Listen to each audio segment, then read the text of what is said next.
Oblige-toi à faire le premier pas, même seul, même quand personne ne te soutient, parce que ton évolution ne peut pas dépendre des applaudissements, ni de la motivation, ni de la compagnie. Si tu attends que quelqu'un te pousse, tu ne bougeras pas d'un centimètre. La vérité est claire. Tant que tu crois avoir besoin d'approbation pour agir, ta force restera entre les mains des autres, et ta vie va continuer instable, lente et enfermée dans les mêmes cycles. Les stoïciens ont compris tôt une leçon que beaucoup mettent une vie entière à assimiler. Marcher seul fait partie de la croissance. La vraie force ne naît pas de ceux qui marchent à tes côtés, mais de la discipline que tu pratiques quand personne ne regarde, des choix que tu fais dans le silence, et de l'autocontrôle que tu construis quand personne n'applaudit. C'est cette constance, ces petites décisions intérieures, cet engagement quotidien envers toi-même qui produit des résultats réels. Dans cette vidéo, tu vas apprendre 9 habitudes stoïciennes qui renforcent cette indépendance intérieure et qui t'entraînent à continuer, même sans soutien, même sans témoin. Des habitudes qui empêchent la peur, le doute ou la solitude de te tirer en arrière, parce qu'il y aura des jours où personne ne viendra te sauver, personne ne reconnaîtra tes efforts, personne ne ressentira ta douleur. Et dans ces jours-là, ce qui te maintient debout, ce n'est pas la motivation, c'est la détermination. Quand tu agis guidé par cette conviction intérieure, le monde cesse de te bloquer et commence à laisser de la place pour ta transformation. Avant que l'on commence, je te demande seulement 2 choses. Mets un like à cette vidéo et abonne-toi à la chaîne. Ainsi, tu aides ce message à atteindre d'autres personnes qui ont besoin de se rappeler de leur propre force. Pratique 1. Personne ne va vivre ta transformation à ta place. Notre première leçon est simple à comprendre, mais difficile à accepter. Tout ce que tu dois traverser, tu le vis seul. Il existe des personnes qui t'aiment, qui veulent ton bien, qui feraient l'impossible pour t'alléger. Mais il y a des batailles que toi seul peux affronter. Parce que la vie, à certains moments, ferme la porte derrière toi et te laisse seulement avec ce que tu ressens, avec ce que tu crains et avec ce que tu dois décider. Il y a des nuits où personne n'atteint la profondeur de ta douleur. Il y a des choix que personne ne peut prendre à ta place. Il y a des chutes que tu dois sentir pour apprendre à te relever. Et plus tôt tu comprends cela, plus tôt tu arrêtes d'attendre que quelqu'un vienne te sauver et tu commences enfin à te redresser. Tu peux vouloir de la reconnaissance, tu peux espérer que l'on voit tes efforts, tu peux rêver d'un geste de validation qui te redonne des forces.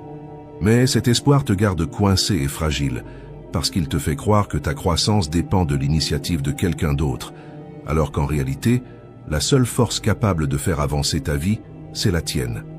Personne n'a le pouvoir d'entrer dans ton esprit pour organiser tes pensées. Personne ne marche à ta place quand tu te figes. Personne ne respire profondément pour toi quand la peur serre ta poitrine. Le progrès commence exactement au moment où tu reprends ce territoire, quand tu comprends que personne ne peut ressentir pour toi, choisir pour toi, changer pour toi. Et pourtant, c'est la meilleure nouvelle que tu puisses recevoir, parce qu'à partir de maintenant, plus rien ne dépend de l'humeur des autres, du soutien des autres ou de l'opinion des autres. Grandir devient un acte intime, mûr et silencieux, un engagement entre toi et la personne que tu décides de devenir. Écris dans les commentaires « Je marche pour moi ». Aujourd'hui, tu arrêtes d'attendre de la validation, de la reconnaissance, de la permission et tu commences, enfin, à te construire. Pratique 2. Arrête de rechercher la validation émotionnelle. C'est dans la nature humaine de vouloir être entendu, de vouloir sentir que quelqu'un comprend ce que tu traverses. Mais il existe une vérité que personne n'aime reconnaître. Quand tu dépends du soutien émotionnel des autres pour continuer, tu construis ta force sur un terrain emprunté. Et un terrain emprunté ne soutient personne très longtemps. Les gens ont leurs limites, leurs problèmes, leurs propres mauvais jours. Et si chaque fois que tu trébuches, tu dépends de quelqu'un pour te relever, tu resteras au sol dès que l'autre sera occupé avec sa propre vie. C'est pour cela que tu dois développer une force qui n'oscille pas avec l'humeur des autres. Vivre ainsi, c'est comme essayer d'avancer avec une canne qui n'est pas la tienne. Parfois elle est là, parfois non. Et chaque fois qu'elle manque, tu tombes. La vie devient instable, imprévisible, épuisante. Tu dois marcher avec tes propres jambes émotionnelles, non pas parce que tu ne mérites pas de soutien, mais parce que tu ne peux pas en dépendre pour exister. Apprends à te relever par conviction, pas par encouragement. Arrête de dépendre de l'enthousiasme des autres, d'attendre un mot d'encouragement, de vouloir être compris dans chaque décision. Cela ne fait que te fragiliser, parce que cela place ton destin entre les mains de ceux qui ne peuvent pas le vivre à ta place. La véritable sécurité naît quand tu fais ce qui doit être fait, même sans applaudissements, quand tu agis par décision et non par manque, quand tu continues même sans témoin. C'est à ce moment-là que le respect de soi apparaît, silencieux, solide, incontestable. Il existe un moment dans la vie où personne ne voit ton effort, personne ne connaît ton fardeau, personne ne perçoit ta lutte intérieure. Et c'est précisément là, quand tu choisis de rester debout sans public, que tu découvres ta véritable force. Comme l'a dit Montaigne, l'âme qui a trouvé son propre centre n'a besoin de s'appuyer sur personne d'autre. Il ne parlait pas de froideur, il parlait de maturité, du pouvoir d'être quelqu'un qui se soutient lui-même et qui, justement pour cela, peut offrir davantage au monde. Arrêter de demander du soutien émotionnel, ce n'est pas se fermer à l'amour. C'est apprendre à avancer sans demander la permission. C'est arrêter d'attendre que quelqu'un te sauve. C'est construire ta base au lieu d'en mendier une. Parce que quand un homme apprend à gérer sa propre émotion, il cesse d'exiger des autres ce qu'ils n'ont jamais su donner. Il cesse de réclamer, d'attendre, de dépendre. Il devient quelqu'un qui se complète et qui, justement pour cela, déborde. Commence à te répéter « Aujourd'hui, je me soutiens. Aujourd'hui, je me relève. Aujourd'hui, je me complète. » C'est ce changement profond dont tu as besoin. T'obliger à avancer par toi-même jusqu'à ce que cela devienne ta nouvelle identité. Pratique 3. Laisse la solitude te renforcer. Il arrive un moment où tu réalises que personne ne peut parcourir certaines parties du chemin à ta place. Et c'est justement là que la solitude apparaît. Non pas pour te blesser, mais pour te construire. La solitude est l'endroit où la vérité te rattrape enfin. Quand tu es seul, il n'y a pas de distraction, pas de public, pas quelqu'un pour adoucir ce que tu dois affronter. Il n'y a que toi, tes pensées et ce qui doit être changé. Beaucoup de gens fuient cette sensation, non pas parce qu'ils sont faibles, mais parce que le silence révèle trop de choses. Il montre où tu te caches, où tu repousses, où tu n'es pas encore honnête avec toi-même. Mais grandir exige cela, voir ce qui fait mal avant de transformer ce qui compte vraiment. Quand tu es entouré de gens, il est facile de te distraire avec les émotions des autres. Mais quand le bruit s'arrête, tu entends la seule voix qui change réellement ta vie, la tienne. Et elle demande sans douceur, est-ce que tu vis comme quelqu'un que tu veux devenir, ou est-ce que tu fais seulement passer les jours? Cette confrontation est inconfortable, mais libératrice, parce que c'est là que tu découvres quelque chose d'essentiel. Tu peux avancer seul, et ça, c'est de la force, de la vraie force. Une force qui ne dépend pas de l'approbation, du soutien, de la compagnie ou de l'encouragement. La solitude t'entraîne à continuer même quand personne ne voit ton effort. Elle t'entraîne à agir par conviction, pas pour être applaudi. Elle t'entraîne à ne pas t'arrêter simplement parce que personne ne te comprend. Et, à mesure que tu apprends à marcher ainsi, quelque chose commence à changer en toi. Le respect que tu as pour toi-même grandit, parce que tu réalises que, même dans les jours les plus lourds, tu ne t'effondres pas, tu te relèves. C'est pour cela que la solitude renforce certains et détruit d'autres. Ceux qui la fuient restent toujours dépendants de mains extérieures, mais ceux qui apprennent avec elle reviennent plus solides, plus conscients, plus sûrs d'eux. Et alors, tu commences à vouloir des gens dans ta vie par choix, pas par besoin. Tu ne cherches plus une présence pour remplir un vide, tu cherches une connexion qui a du sens. Tu n'attends plus que quelqu'un te complète, tu es déjà entier. La solitude t'offre ce cadeau, l'indépendance émotionnelle. Elle te rappelle que tu es capable d'avancer, même si personne ne marche à tes côtés à ce moment-là. Alors écoute bien, la solitude n'est pas une sentence, c'est une invitation à découvrir la force qui n'apparaît que lorsque le monde se tait. Pratique 4. Coupe la plainte. Se plaindre paraît être quelque chose de petit, presque anodin, mais en réalité, c'est l'une des habitudes qui t'affaiblissent le plus de l'intérieur. Chaque fois que tu te plains, tu envoies un message direct à ton propre esprit. Je n'ai aucun pouvoir, je ne peux pas changer, je suis plus petit que mes problèmes. Et quand ce discours se répète, il s'enracine. Il devient une manière de penser, il devient une identité. Il devient cette voix qui te convainc que rien n'avance, que rien ne vaut l'effort, que tu as déjà tout essayé. Se plaindre est le langage de celui qui abandonne, avant même d'essayer. Je le sais parce que j'ai vécu des années comme ça, en me plaignant des injustices, des opportunités qui ne sont jamais arrivées, de ce que les autres ont fait ou n'ont pas fait, et même de mes propres choix. Et, à ce moment-là, tout semblait juste. Cela semblait être mon droit. Mais cela ne m'a jamais donné de force, jamais donné de clarté, et cela ne m'a jamais rapproché de la vie que je voulais.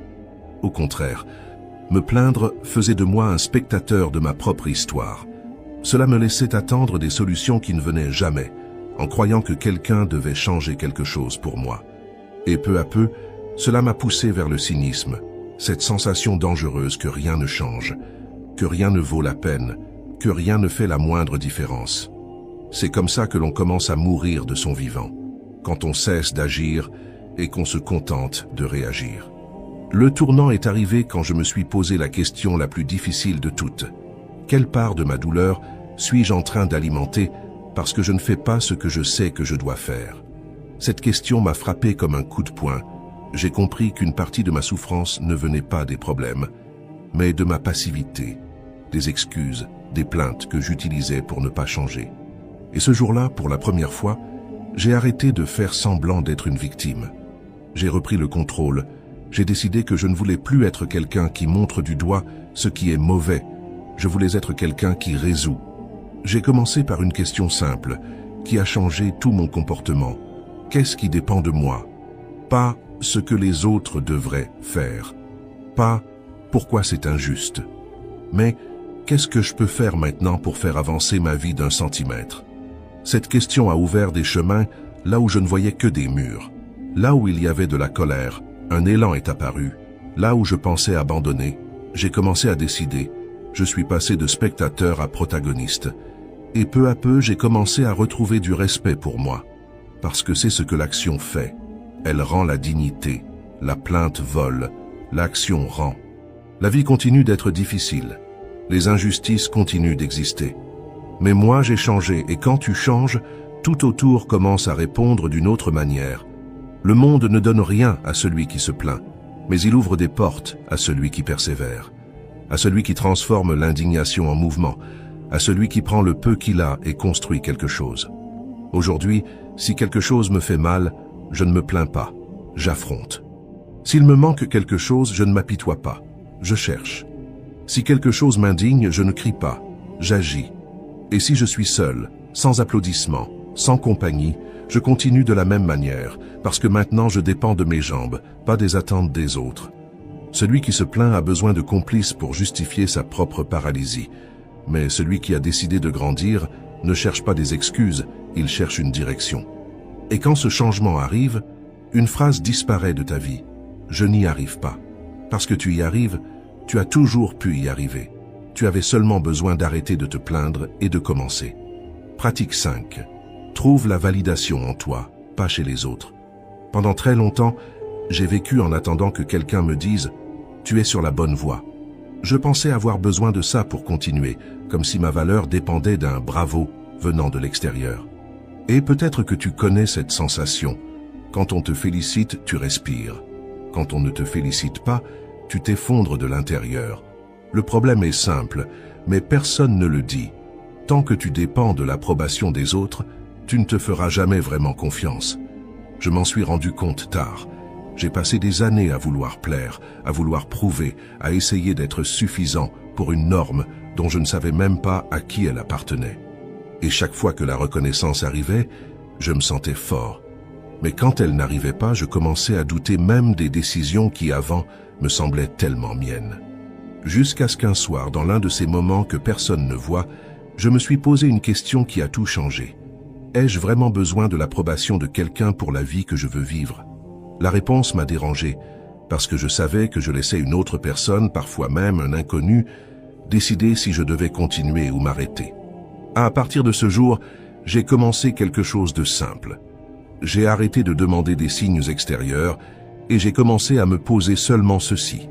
Est-ce que j'ai fait ce que j'avais dit que je ferais? Est-ce que j'ai été honnête avec moi aujourd'hui? Si la réponse était oui, c'était suffisant. pas parfait, pas brillant, suffisant. Et c'est là que tout a commencé à changer. Et quand j'ai cessé d'avoir besoin de témoins, j'ai découvert une force que je n'avais jamais connue. La force de ne pas demander la permission d'exister. Diogène disait « La liberté naît lorsque le besoin disparaît ». Et cela m'a donné une paix que personne n'avait réussi à me donner auparavant. Être ta propre source de validation, ce n'est pas de l'arrogance, ce n'est pas de l'isolement, ce n'est pas de l'orgueil, c'est de la maturité.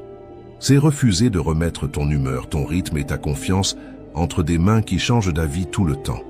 Quand tu apprends à te valider de l'intérieur, tu arrêtes de te rétrécir pour rentrer dans des espaces trop petits. Tu marches plus léger, plus ferme, plus honnête.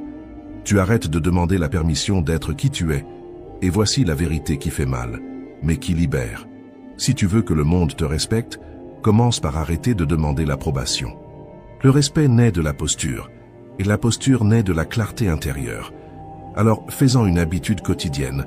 Regarde-toi, regarde ce que tu as fait aujourd'hui et réponds avec sincérité. Ai-je été fidèle à ce que je crois? Si la réponse est oui, tu as déjà la validation qui compte. Tout le reste n'est qu'un écho. Pratique 6. Fais de ta douleur le carburant de ton rebond. La douleur fait partie de la vie. Peu importe qui tu es, peu importe à quel point tu essaies d'y échapper, à un moment donné, quelque chose va te blesser, te frustrer ou te décevoir. Et la vraie question n'a jamais été « comment vivre sans douleur ?», mais plutôt « qu'est-ce que tu vas en faire ?» Parce qu'il existe une différence immense entre souffrir et se laisser conduire par la souffrance. Certaines personnes utilisent la douleur pour s'arrêter, d'autres utilisent la douleur pour commencer. Et la différence entre elles ne vient pas de ce qu'elles ressentent, mais de l'attitude qu'elles adoptent après avoir ressenti. La douleur n'apparaît pas pour te détruire. La douleur apparaît pour te réveiller. Elle te dit « quelque chose doit changer ». Elle te montre ce que tu dois laisser partir, qui tu dois devenir et quelle partie de ta vie ne peut plus rester telle qu'elle est. Perdre fait mal, être rejeté fait mal, échouer fait mal. Mais il existe une douleur encore plus profonde. La douleur de rester le même alors que tu sais déjà que tu pourrais être davantage. La douleur est l'appel, la croissance est la réponse. Pense à quelque chose de simple. Un muscle ne se développe qu'après avoir été déchiré, une flèche n'avance qu'après avoir été tirée en arrière, et un esprit ne mûrit vraiment que lorsqu'il traverse ce qu'il aurait préféré éviter. La douleur, c'est exactement ce recul qui prépare l'élan. Le problème, c'est que beaucoup de gens utilisent la douleur comme argument pour abandonner. C'était trop difficile. J'ai déjà perdu patience. Je n'en peux plus.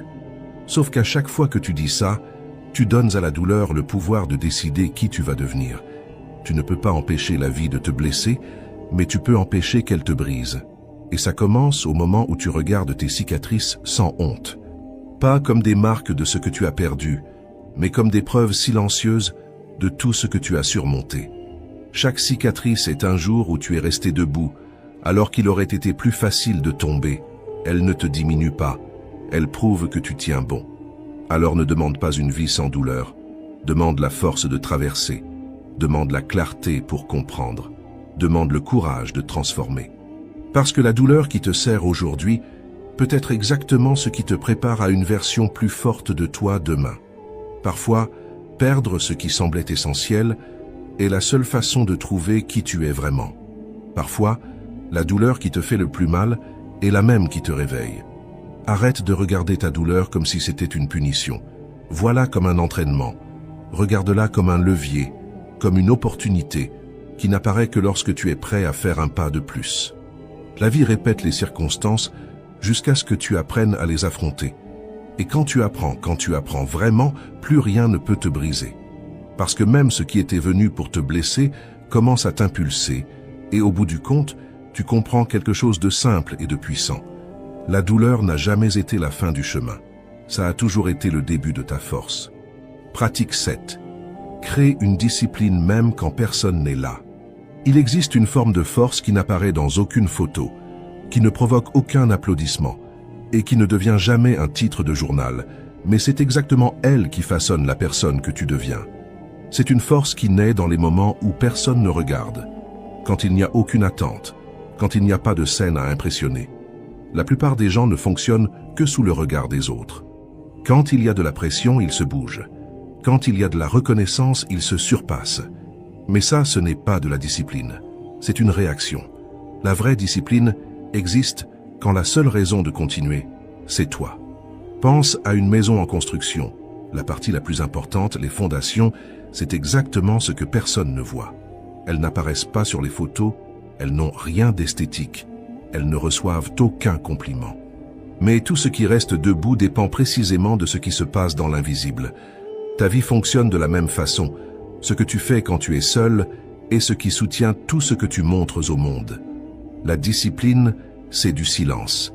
C'est toi qui te lèves un peu plus tôt même sans envie. C'est toi qui fais ce qu'il faut, même sans témoin.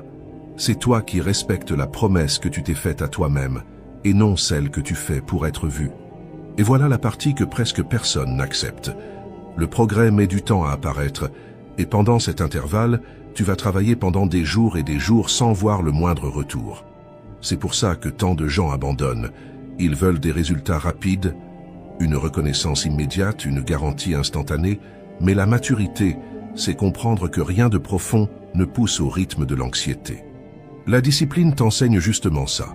Ce que tu fais aujourd'hui sans applaudissements, c'est ce qui t'emmène demain là où peu de gens arrivent. Et il existe une paix profonde quand tu comprends que tu n'as pas besoin d'être observé pour t'engager. Tu commences à agir parce que ça a du sens, pas parce que quelqu'un attend quelque chose de toi. Tu cesses de dépendre de la motivation et tu commences à dépendre du sens. La motivation est instable, elle vient et elle repart. Le sens, lui, reste quand tout le reste perd en puissance. La question qui compte est simple et directe. Qu'est-ce que je fais quand personne ne me regarde? La réponse détermine la direction de ta vie. Parce qu'il y a quelque chose de noble dans le fait de continuer même fatigué. Il y a quelque chose d'honnête dans le fait de rester solide, même sans reconnaissance. Il y a quelque chose de puissant dans le fait de construire dans le silence, en sachant que chaque pas discret est en train de façonner une version plus fiable et plus forte de toi. Et quand les résultats finissent par apparaître, parce qu'ils finissent par apparaître, tu comprends que ce n'était pas de la chance. C'était l'accumulation de tous ces jours où tu as choisi de faire ce qu'il fallait, même sans envie, même sans compagnie, même sans aucun applaudissement. La discipline, c'est ça, agir par conviction, pas pour des témoins. Et c'est cette force qui fait de toi quelqu'un qui ne s'effondre pas quand le monde devient instable.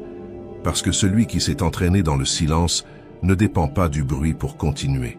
Pratique 8. Reprends ton chemin. Tout le monde échoue. Tout le monde perd le rythme. Tout le monde a des jours où tout s'effondre à l'intérieur et où l'on fait exactement ce que l'on avait juré ne plus faire. Et rien de cela te définit. Ce qui te définit, c'est ce que tu fais juste après. L'erreur n'est pas la fin du chemin, c'est seulement un détour. Mais beaucoup de gens transforment ce détour en refuge parce qu'ils restent coincés dans le regret, dans la culpabilité, dans ce dialogue intérieur qui répète « j'ai encore tout gâché ». Et c'est à ce moment-là que l'erreur cesse d'être un fait et devient une prison. Revenir sur les rails est une compétence. Et comme toute compétence, elle commence par un geste simple. Interrompre la chute avant qu'elle ne devienne un destin. Pense à une boussole. Si tu t'écartes d'un degré du nord, tu n'as pas besoin de revenir au point de départ. Il suffit de réajuster l'axe. L'esprit fonctionne de la même manière. Un petit ajustement fait tôt évite une grande perte faite tard. Pendant très longtemps, je croyais qu'échouer signifiait recommencer à zéro. Alors, quand je tombais, je passais des jours à me punir, transformant un faux pas en échec, jusqu'à comprendre que le problème n'était pas de tomber, mais le temps que je mettais à me relever. Le déclic est arrivé lorsque j'ai remplacé la question « Pourquoi j'ai encore échoué ?» par « Qu'est-ce que je peux faire maintenant, immédiatement, pour revenir sur mon chemin ?» Cette question change tout, parce qu'elle te rend ton pouvoir. Elle t'arrache à la culpabilité et te ramène directement à l'action. Revenir sur les rails n'exige pas de grands discours, cela demande un pas. Parfois, c'est un verre d'eau, une page lue, une courte marche, une petite tâche accomplie. C'est moins une question de grandeur et plus une question de direction. Les stoïciens ont toujours enseigné cela. Se tromper est humain. Rester dans l'erreur est un choix. Et tu n'as pas besoin de te justifier pour agir de nouveau. Tu dois simplement décider. La vérité, c'est que la plupart des gens n'échouent pas par incapacité, mais par lenteur. Ils tardent à accepter, tardent à agir, tardent à corriger. Et pendant qu'ils attendent de se sentir mieux, l'habitude d'abandonner se renforce. Alors, fais-en une règle personnelle. Si tu tombes, relève-toi vite.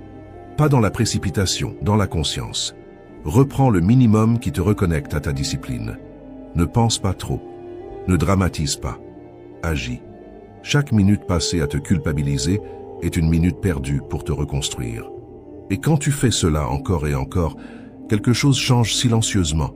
Tu cesses de te voir comme quelqu'un qui se perd et tu commences à te voir comme quelqu'un qui revient toujours.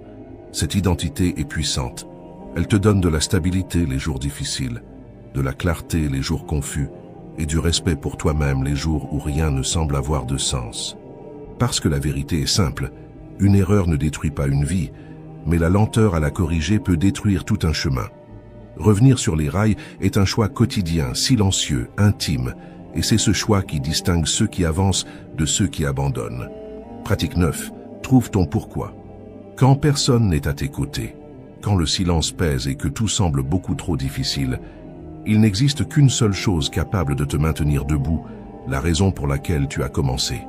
Un but, ce n'est pas une jolie phrase, ce n'est pas un rêve inspiré, ce n'est pas un objectif écrit en janvier. Un but, c'est ce qui reste quand tout ce qui est superficiel s'écroule.